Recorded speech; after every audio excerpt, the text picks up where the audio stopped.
It's 7 o'clock. Here's what's happening.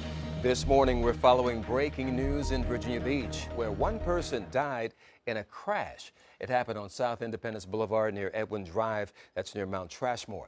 Let's get right to 10 News Side's Rico, who's live on the scene with the latest from police. Rico?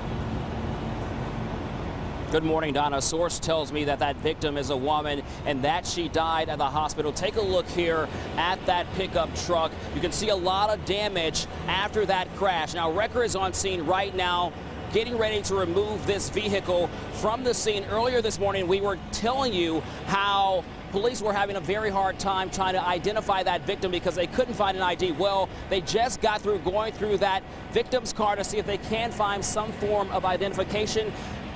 During our next report, we're going to figure out if police, in fact, did find an ID on that victim. Let's show you some video, though, of that investigation this morning. We spoke with a witness. A witness tells me just after 2 this morning, the pickup truck swerved across Independence Boulevard and veered right into the bank's parking lot. Then, he says, a vehicle flipped, slammed into a second truck, parked in the parking lot before smashing into a concrete wall. He then says the victim was pinned in that car for about 5 minutes.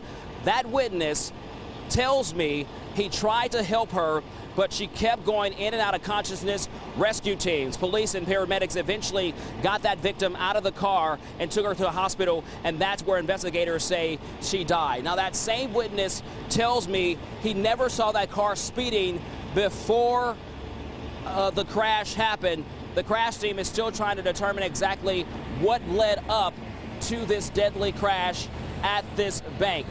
Now, as we've been saying all morning long, there's a lot of damage here outside of this bank, a lot of exterior damage outside of that building.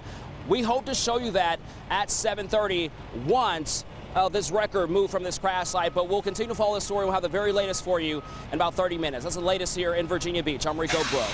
10 on your side.